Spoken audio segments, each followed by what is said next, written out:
একটা পরিবারে যদি একজন মেয়ে মানুষের হাত না লাগে না, তাহলে সে পরিবারটি কখনো হাসি খুশি সুন্দর ও পরিপাটিভাবে কিন্তু গড়ে ওঠে না। আবার কোনো কোনো ক্ষেত্রে মেয়েরা হাজার চেষ্টা করলেও পরিবারটিকে জুড়ে রাখতে বা হাসি খুশি রাখতে কখনোই পারে না। আবার অনেক মেয়ে কিন্তু আছে, তারা একা থাকতে খুব ভালোবাসে।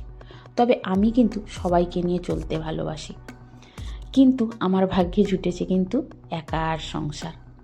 কারণ আমার শ্বশুরবাড়ি হচ্ছে ভুবনেশ্বর, আপনারা নিশ্চয়ই জেনেছেন। তো আমার শ্বশুরবাড়ির কিন্তু প্রত্যেকেই ভুবনেশ্বরে থাকে, আর আমি এখানে কিন্তু বাপের দেশে আছি। তো বাপের দেশে বলতে এখানে আমার একমাত্র বাবা মা আছে, আর ওই পিসি মশাইয়ের সঙ্গে এই হচ্ছে যা যাতায়াত। তো বাবা মা অসুস্থ, তার জন্য কিন্তু ওরা আসা যাওয়া বেশি করতে পারে না। আর এখন মাঝে মাঝে পিসিমণির বাড়ি যেতাম, কিন্তু ওই যে বলেছিলাম আপনাদেরকে পিসেমশাই খুবই অসুস্থ। তো উনি কিন্তু এখনও 2 মাস হয়ে গেল কাছাকাছি কলকাতায় আছেন, তো কোথাও আর যাওয়া হয় না, সেই ঘরের মধ্যেই আছি। মনটা মাঝে মাঝে খারাপ হয়, মনে হয় কোথাও যেন একটুখানি গিয়ে গল্প করে আসি, কথা বলে আসি, ঘুরে আসি। তো সেটা কিন্তু আর হয় না। একমাত্র এই ইউটিউবই হচ্ছে আমাদের মন খুলে কথা বলার জায়গা। তাই আপনাদের সঙ্গে শেয়ার করলে না মনটা অনেক কিন্তু হালকা হয়ে যায়। আর যেহেতু শ্বশুরবাড়ি উড়িষ্যা, আরও একটা আমার সমস্যা কি জানেন তো, আমি যে ইউটিউবে ভিডিওটা দিচ্ছি না, ওরা কিন্তু বুঝতে পারে না কিছু। ওরা হাসে আর মাঝে মাঝে বলে যে আমরা তো কিছুই বুঝতে পারছি না, তোমার ভিডিও কি দেখো। তো এক্ষেত্রে আমার কিন্তু অনেকটাই ক্ষতি হচ্ছে, কারণ আমার ভিডিও আমার নিজেদের লোকেরাই দেখতে পায় না, মানে তারা বুঝতে পারে না। আর আমার মায়ের কাছে কিন্তু ছোট্ট একটা ফোন আছে, আর বাবার কাছে যদিও বা অ্যান্ড্রয়েড ফোন আছে, কিন্তু বাবা দেখতে জানে না ইউটিউব। তো সেই জন্য সত্যি কথা বলতে কি আমার বাড়ির লোকে কেউই দেখে না বলতে গেলে আমার ভিডিও। তো একমাত্র সাহারা বলতে কিন্তু আপনারাই। তো আশা করি আপনারা একটু আমাকে হলেও হেল্প করবেন বা আমার ভিডিওগুলো ফুল ওয়াচ করবেন, কারণ আপনাদের উপরেই আমার পুরো ভরসা। আর আমার নিজের লোকেদের উপরে বলতে ভরসা বলতে কিছুই নেই, কারণ তারা এই যে বললাম শ্বশুরবাড়ির লোকেরা প্রত্যেকেই আমাকে ভালোবাসে, মানে হাজব্যান্ডের যত রিলেটিভ আছে প্রত্যেকেই আমাকে ভালোবাসে। কিন্তু এই যে একটাই প্রবলেম, ওরা বাংলা বুঝতে পারে না। ওরাও কিন্তু বলেছিল যে তুমি উড়িয়াতে বলো। তো আমি বললাম উড়িয়াতে বলতে গেলে আমার বাঙালি দর্শক বা বাঙালি বান্ধবী বন্ধুরা কোথায় যাবে। তো সেই জন্য আমি কিন্তু বাংলাতেই করছি। তো যাই হোক বন্ধুরা, অনেক পুরনো কথা, অনেক মনের কথা আপনাদের সঙ্গে শেয়ার করে নিলাম। আর এদিকে কিন্তু দেখুন, আমি কথা বলতে বলতে আমার সকালের কাজকর্ম কিন্তু অনেকটাই এগিয়ে দিলাম। আর কি জানেন তো, আমার জায়ের সঙ্গে কিন্তু খুব আমার ভাব, কিন্তু আমার ভাসুরের সঙ্গে আর আমার হাজব্যান্ডের সঙ্গে, মানে 2 ভাইয়ের মধ্যে সম্পর্ক খুব একটা ভালো না। তার জন্য কিন্তু শ্বশুরবাড়ি যাওয়া হয় না, আমি যাব বললেও ও নিয়ে যায় না। এই জন্য বাধ্য হয়ে একটা জায়গা কিনে ঘর করে ওখানেই যাওয়া হয়। তো আর কিছু করার নেই। তবে আমাকে কিন্তু শ্বশুরবাড়ির তরফ থেকে সবাই ভালোবাসে বা ফোনে আমাদের কথাবার্তা হয়। তো এইটুকুই আর কি শ্বশুরবাড়ির সঙ্গে গিয়ে, মানে থাকাও বেশি দিন হয় না, কোনো রকম গিয়ে একটু সবার সঙ্গে দেখা করে, মানে যতদিন থাকবো তার মধ্যে যতটুকু যার বাড়িতে যেতে পারি গিয়ে দেখা করে কিন্তু চলে আসি। তো এইটাই কিন্তু আমার মনে কিন্তু একটা আক্ষেপ থেকে যায় যে আমার ভিডিওগুলো কেউ দেখতে পারে না শ্বশুরবাড়ির লোকেরা। তো আর কি করব বলুন, সব দিকে ভাবতে গেলে তো আর হয় না, মানে ভালো খারাপ সব কিছু মিশিয়ে থাকবে। যাই হোক, আমার কিছু করারও নেই। তো বন্ধুরা, আপনাদের সঙ্গে কথা বলতে বলতে কিন্তু আমি এই যে ওলকপি আর ওই পেঁয়াজকলি কেটে নিচ্ছি, মানে ভাজবো, বাচ্চাদেরকে পান্তা খেতে দেবো না, দোকানের ছেলেগুলোকে। আর এই জন্য কিন্তু অনেকটাই বেলা হয়ে গেছে বলে আমি কিন্তু কেটে কুটে রেখে দিয়ে চান করতে চলে যাব। পুজো করে এসে তাড়াতাড়ি রান্না করব, কারণ মেয়েটাও খেয়ে স্কুলে যাবে। তো এই জন্য কিন্তু চান করতে যাওয়ার আগে সবজিগুলো কেটে নিচ্ছি। আর কি জানেন তো বন্ধুরা, মানে মনের এক কোণে যখন একটা কোনো ক্ষোভ থেকে যায় না, তখন সেটা কাকে বলবো সেটা কিন্তু বলে বোঝানো যায় না, যে কাকে বলবো কাকে বলবো না। আর এখন একটা জিনিস হয়েছে, আমার সত্যি কথা বলতে কি মনের কথাগুলো আপনাদের সঙ্গে অনেকটাই শেয়ার করতে পারছি। তো সেখানেই কিন্তু মনটা আমার হালকা হয়ে যাচ্ছে, কারণ বলার মতো আমার আর কেউ নেই, মানে যে কারোর কাছে বলবো মন হালকা করব সেরকম কেউ নেই। তো অনেকটাই আপনাদের সঙ্গে শেয়ার করে দিচ্ছি।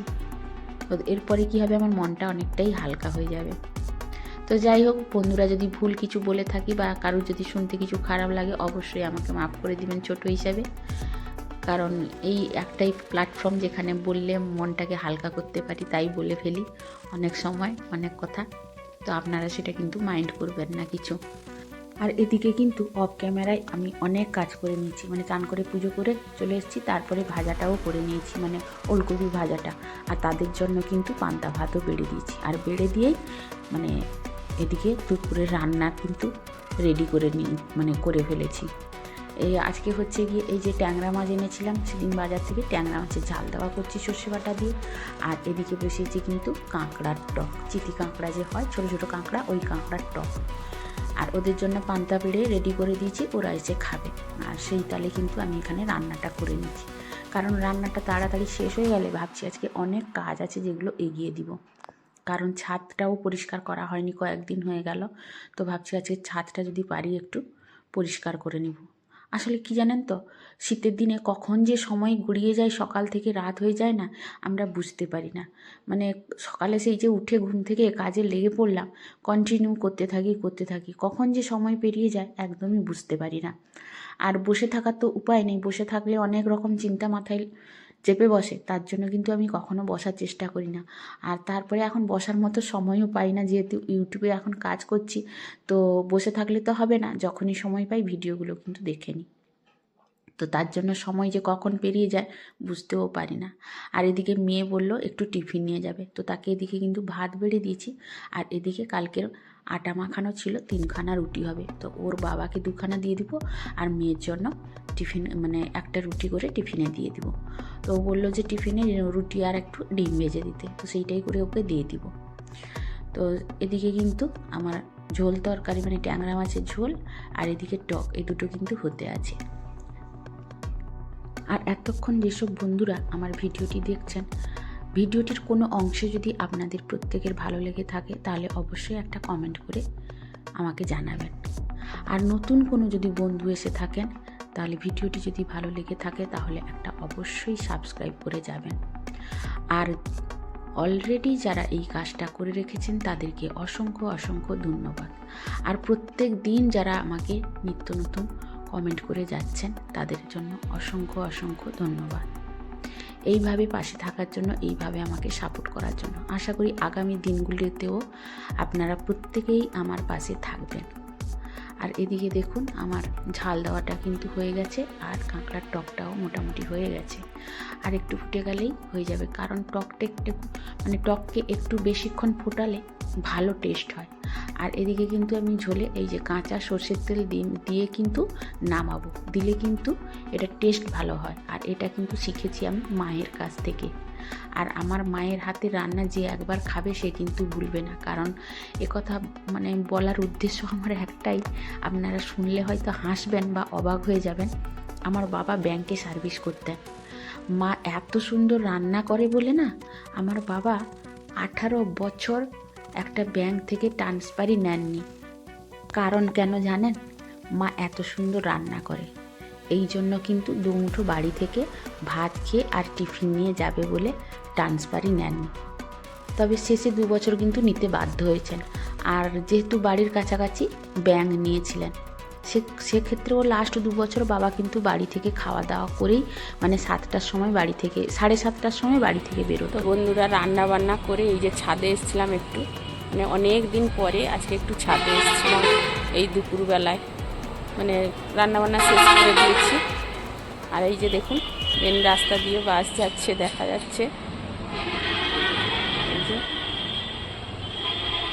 আর ছাদে বসে বসে আপনাদের ভিডিওগুলো দেখছিলাম। এবারই টাইম হয়ে গেছে, নিচে যাব, তার সঙ্গে একটু এই যে বড়িটা রোদে দিয়েছিলাম সেটাও তুলে নিলাম। আর কিছু মাটি, আর বেশি গাছ লাগাবো না ভাবছি। এই যে মাটি সব বালতিতে করে ভর্তি করে নিচে নিয়ে যাচ্ছি, কারণ একার পক্ষে আর সম্ভব হচ্ছে না, প্রচুর পরিশ্রম হয়ে যাচ্ছে। তো ভাবছি যে যতটুকু দরকার ততটুকু গাছ লাগাবো, আর বেশি লাগাবো না। এই জন্য মাটি সব বালতিতে ভর্তি করে নিচে নিয়ে রেখে দিব একটু একটু করে, কারণ একাকে সব কিছু করতে হচ্ছে। আর সামাল দিতে পারছি না। চলুন এবার কিন্তু নিচে যাব, কারণ আমার তো রান্না হয়ে গেছে, তরকারি সব হয়ে গেছে, শুধু ভাতটা হবে। মানে যেহেতু শীতের বেলা গরম গরম ভাত না খেলে ভালো লাগে না। তরকারি ঠান্ডা হোক, ভাতটা যদি গরম হয়ে যায় তাহলে গরম ভাতের সঙ্গে তরকারি দিয়ে দিলে কিন্তু খাওয়া হয়ে যাবে। তো সেই জন্য এখন গিয়ে কিন্তু ভাতটা বসাবো। চালটা ভিজিয়ে রেখে দিয়ে এসেছি, ভাত 10 মিনিটে হয়ে যাবে। তো চলুন বন্ধুরা, নিচে গিয়ে দেখা করছি আপনাদের সঙ্গে। তো এসেই কিন্তু এই যে ভাত হাঁড়ির জলটা কিন্তু বসিয়ে দিলাম।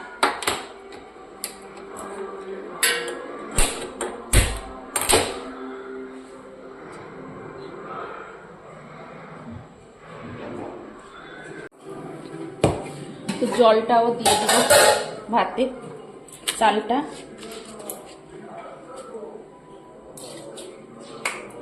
ধুয়ে রেখেছিলাম জল দিয়ে।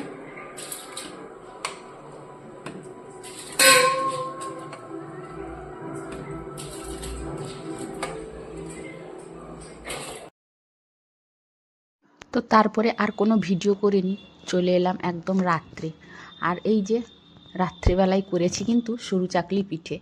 করব বলে অনেক দিনই ভাবছিলাম, তো আজকে ভাবলাম করেই ফেলি। তো সেই জন্য কিন্তু আজকেই রাত্রে করে ফেলেছি।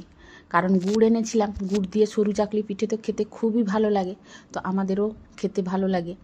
তো বন্ধুরা, আর ভিডিওটা বেশি বড় করলাম না, কেমন লাগলো অবশ্যই কমেন্ট করে জানাবেন।